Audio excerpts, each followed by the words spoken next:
আসসালামু আলাইকুম এভরিওয়ান। কাঁঠালের বিচি দিয়া গরুর গোস্ত রেসিপি, মজাদার রেসিপি, কার কার পছন্দ। এইরকম রেসিপি যদি দেখতে চান চ্যানেলটা একটু সাবস্ক্রাইব করবেন প্লিজ। তো চলুন আপনাদেরকে দেখিয়ে দিই কিভাবে আমি রেসিপিটা তৈরি করেছি। প্রথমেই আমি 2 কেজি গরুর গোস্ত নিয়েছি ফ্রেশ।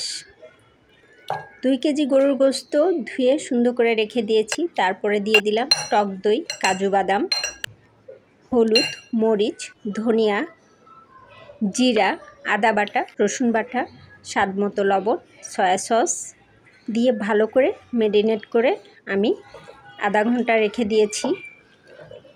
ম্যারিনেট করা মাংসটা একদম খুব তাড়াতাড়ি হয়, আর এটা যেহেতু কুরবানির মাংস খুব স্বাদ আর অনেক মজা। তারপরে আমি দিয়ে দিলাম পরিমাণ মতো তেল, 3টা শুকনো মরিচ আর একটু জিরা দিয়ে তেলটা গরম করে নিলাম। এবার পেঁয়াজ কেটে কুচকুচ করে পেঁয়াজ কেটে পেঁয়াজটা একটু বেশি দিতে হবে। পেঁয়াজটা বেশি দিলে মাংসর স্বাদটা আরও বাড়ে। তো আমি এখানে 5টা পেঁয়াজ কেটে নিলাম, খুব দ্রুত কাটলাম পেঁয়াজগুলা, কারণ আমি একাই আমার ভিডিও বানানোর সময় আমি একাই রান্না করি, একাই কাজ করি, আমাকে সাহায্য করার মতো কেউ নাই। তারপরে আমি পেঁয়াজগুলা দিয়ে দিলাম তেলের ভিতরে, দিয়ে দিলাম গরম মশলা, একটু তেজপাতা দিয়ে ভালো করে পেঁয়াজটা লাল লাল করব। পেঁয়াজটা একদম লাল লাল হতে হবে, বেরেস্তার মতো। আর মাংস যতক্ষণ ম্যারিনেট করে রাখতে পারেন আপনারা, আমি আধা ঘন্টা রেখেছি, আপনারা চাইলে 1 ঘন্টাও রাখতে পারেন। ম্যারিনেট করা মাংসটার স্বাদ অন্যরকম হয়, আর ম্যারিনেট করে রেখে দিলে তেল ছাড়ে। এই যে আমার পেঁয়াজটা লাল লাল হয়ে গিয়েছে, এবার আমি ম্যারিনেট করা মাংসটা ছেড়ে দিলাম। এইভাবে গরুর গোস্ত রান্না করলে আমার বাচ্চারা খুব পছন্দ করে, হাজব্যান্ডও পছন্দ করে, আমিও ভীষণ পছন্দ করি। আর আমার বাসায় মেহমান আসলে, আমার আত্মীয় স্বজন যারা আমার হাতের রান্না খায়, তারা আসলেই বলবে যে তুমি যেভাবে গরুর গোস্ত রান্না করো ওইভাবে রান্না করে আমাদের আজকে খাওয়াবা। আমি বলি ঠিক আছে। আর ম্যারিনেট করা মাংসতে ঝোল দিতে হবে না, এটা এই যে ঝোল উঠছে এই ঝোলেই মাংসটা ভাজা ভাজা হবে। আর আমার বাচ্চা আছে ঘরের ভিতরে, অনেক কষ্ট করে আমি ভিডিও বানাই। আপনাদের যদি আমার ভিডিওটা একটু ভালো লাগে প্লিজ একটু সাবস্ক্রাইব করে দিবেন, লাইক কমেন্ট শেয়ার করবেন। আমিও আপনাদের বাড়িতে গিয়ে ঘুরে আসব। আপনারা যদি আমাকে সাপোর্ট না করেন তাহলে আমি কোথায় যাব? আমি সবাইকেই সাপোর্ট করি, কিন্তু আমাকে খুব কমই সাবস্ক্রাইব করে মানুষ। তো আশা করি আপনারা আমাকে একটু সাপোর্ট করবেন। আপনাদের ভালোবাসায় জানি আমি এগিয়ে যেতে পারি, আর পরবর্তীতে আরও ভালো ভালো ভিডিও ছাড়ার চেষ্টা করব আমি।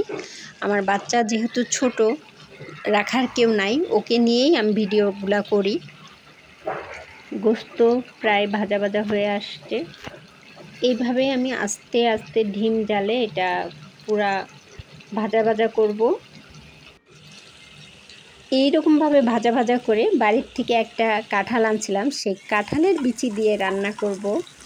তো আপনাদের আগেই বলি নাই, এখন বললাম যে কাঁঠালের বিচিটা দিব, এটা সারপ্রাইজ ছিল। কাঁঠালের বিচি দিয়ে গরুর গোস্ত অনেক মজার একটা রেসিপি। ভিডিও করার সময় আমার ছোট মেয়েটা আমার পাশ দিয়ে ঘুরঘুর করবে, ওকে কোনো ঘরে আটকায় রাখতে পারি না, এই জন্য ওর ভয়েসটা কাটতে পারি না। আপনারা কেউ কিছু মনে করেন না, আমার মেয়েটা একদমই ছোট, আর ওকে রাখারও কেউ নাই। ও আমি যখন রান্না করি আমার সাথে সাথে রান্নাঘরে বসে থাকে, মোবাইল দেখে। আর এবার 20 মিনিট ডিম জালে রেখে দিব। যেহেতু কাঁঠালের বিচি দিয়েছি, কাঁঠালের বিচিটা সিদ্ধ হইতে হবে। আর গরুর গোস্তটা প্রায় আধা সিদ্ধ হয়ে আসছে, এখন শুধু ভাজা ভাজা করলেই হবে।